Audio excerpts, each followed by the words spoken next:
തൊഴിലുറപ്പ് പദ്ധതി കൊണ്ടുവന്നതും ഇടതുപക്ഷത്തിൻ്റെ സമ്മർദ്ദത്തിൻ്റെ ഭാഗമായിട്ടാണ്.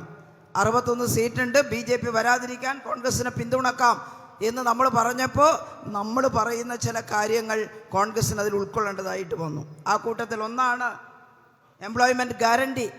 നമ്മൾ പറഞ്ഞു ഈ രാജ്യത്തെ ഓരോ കുടുംബത്തിലും ഒരാൾക്ക് തൊഴിൽ കൊടുക്കാൻ ഗവൺമെൻറ് ബാധ്യസ്ഥരാണ്. തൊഴിലെടുക്കാനുള്ള അവകാശമായിട്ടത് ഭരണഘടന അനുശാസിക്കുന്നുണ്ട്. പക്ഷേ അതിനുള്ള നിയമങ്ങൾ ഉണ്ടാക്കിയിട്ടില്ല. അത്തരത്തിലുള്ള നിയമങ്ങൾ ഉണ്ടാക്കണം. നിങ്ങൾ പറയുന്നത് പോലെ തൊഴിലിന് കൂലി ഭക്ഷണം എന്നെല്ലാം പറഞ്ഞൊരു പരിപാടി പോരാ. വളരെ വിശദമായിട്ടുള്ള ചർച്ച നടത്തിയൊരു പദ്ധതി ഉണ്ടാക്കി ഒരു എംപ്ലോയ്മെൻറ്റ് ഗ്യാരണ്ടി ആക്ട് പാസ്സാക്കണം. അത് ഡ്രാഫ്റ്റ് ചെയ്ത് കൊണ്ടുവന്നു അവർ UPA ഗവൺമെൻറ്. പക്ഷേ ആ ഡ്രാഫ്റ്റ് കണ്ടപ്പോഴാകെ നമുക്ക് വിഷമായി. ഇടതുപക്ഷ നേതാക്കന്മാർ അതിനെ എതിർത്തു. അസംബ്ലിയിൽ അത് വന്നപ്പോൾ ചർച്ച ചെയ്തു. ഇത് പോരാ, ആ കൊണ്ടുവന്ന ഡ്രാഫ്റ്റിൽ ജോലി ഒരു അവകാശമായിട്ട് കാണാൻ അവസ്ഥയുണ്ടായിരുന്നില്ല. തൊഴിലിന് അപേക്ഷിച്ച 15 ദിവസം തൊഴിൽ കൊടുക്കാൻ കഴിഞ്ഞിട്ടില്ലെങ്കിൽ അതിനാവശ്യമായ തൊഴിലില്ലായ്മ വേതനം കൊടുക്കണം എന്ന് ശഠിച്ചു ഇടതുപക്ഷം. ആ ശാഠ്യം അവരെ നമ്മൾ വിട്ടുകൊടുക്കില്ല എന്ന് വന്നപ്പോഴാണ് ഇവർ കൊണ്ടുവന്ന ഡ്രാഫ്റ്റിനകത്ത് അത് കൂട്ടിച്ചേർക്കാൻ തയ്യാറായത്. UDFകാർ കൊണ്ടുവന്ന ഡ്രാഫ്റ്റിൽ പണമുള്ളപ്പോൾ ഈ പദ്ധതി നടത്താം എന്നായിരുന്നു.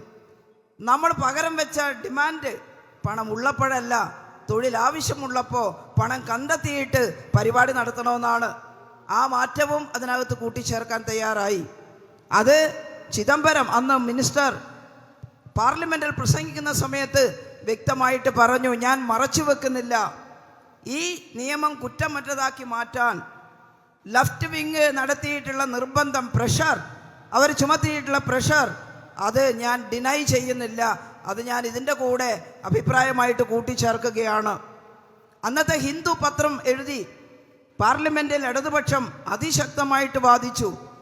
അങ്ങനെ ഈ പദ്ധതിയെ എംപ്ലോയ്മെൻറ്റ് ഗ്യാരണ്ടി ഉറപ്പുവരുത്തുന്ന ചോദനക്കനുസരിച്ച് ആവശ്യത്തിനനുസരിച്ച് തൊഴിൽ കൊടുക്കുന്ന ഡിമാൻഡ് ഡ്രിവൺ ആയിട്ട് എടുക്കണം, പണം കണ്ടെത്തണം നിർബന്ധമായിട്ടും ഗവൺമെൻറ് എന്ന വശത്തും കൂടി കൂട്ടിച്ചേർക്കണമെന്ന ഇടതുപക്ഷത്തിൻ്റെ വാദത്തിന് UPA ഗവൺമെൻറ് വഴങ്ങി എന്ന് അന്ന് എഴുതി.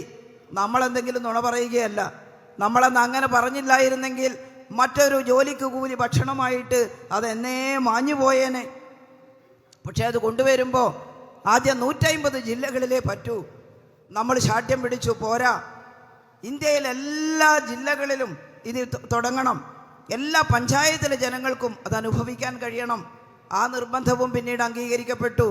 അങ്ങനെ ഇടതുപക്ഷത്തിൻ്റെ ശക്തമായ ഇടപെടലിലൂടെയാണ് ഇത് ബഹുമാനപ്പെട്ട നമ്മുടെ പ്രിയപ്പെട്ട CPMൻ്റെ ജനറൽ സെക്രട്ടറി സീതാറാം യെച്ചൂരി മരിച്ച് അതിൻ്റെ ഒരു അനുശോചനം ഡൽഹിയിൽ ചേരുമ്പോൾ കോൺഗ്രസിൻ്റെ ബഹുമാന്യനായിട്ടുള്ള നേതാവ് മല്ലികാർജുൻ ഖാർഗെ അനുശോചന പ്രസംഗത്തിൽ പറഞ്ഞു, സീതാറാമിനെ മറക്കാൻ പറ്റില്ല. ഒന്നാം UPA ഗവൺമെൻറ്റിൻ്റെ അവരുടെ കോമൺ മിനിമം പ്രോഗ്രാം തയ്യാറാക്കുന്നതിന് അതിൽ ഈ മൺരേഖ എന്ന് പറയുന്നത് NREGA, മഹാത്മാഗാന്ധി ദേശീയ തൊഴിലുറപ്പ് പദ്ധതി, അതിന് ഉൾപ്പെടുത്തുന്നതിനും വേണ്ടി സീതാറാം നടത്തിയ ഇടപെടൽ ഞാൻ ഈ അവസരത്തിൽ ഓർമ്മിക്കുകയാണ്. അത്തരൊരു നല്ല സുഹൃത്തിനെയാണ് നഷ്ടപ്പെട്ടത് എന്ന് അവിടെ പറഞ്ഞു. ഇവിടുത്തെ കോൺഗ്രസ്സുകാർക്ക് എന്ത് ധാരണയുണ്ട് അതിനെക്കുറിച്ച്? എന്നിട്ട് അതൊന്നും അറിയാത്ത ഈ സൈബർ ഗുണ്ടകൾ ആ പറഞ്ഞതിനെതിരെ പരിഹാസവുമായി ഇറങ്ങുകയാണ്. പക്ഷെ നമ്മൾ ശ്രദ്ധിക്കണം, കോൺഗ്രസ്സുകാരുടെ ഏട്ടം ഭാവിയാണല്ലോ ഇപ്പോൾ ഭരിക്കുന്ന BJP. തൊഴിലുറപ്പ് പദ്ധതിയെ കഴുത്ത് ഞെരിച്ച് കൊല്ലാൻ പുറപ്പെടുകയാണ്. കോൺഗ്രസ് ഗവൺമെൻറ് തന്നെ പിന്നീട് അതിൻ്റെ ശക്തി കുറക്കാൻ ശ്രമിച്ചു, അതിന് പണം കുറക്കാൻ ശ്രമിച്ചു. BJP വന്നപ്പോൾ അത് കൂടുതലായി.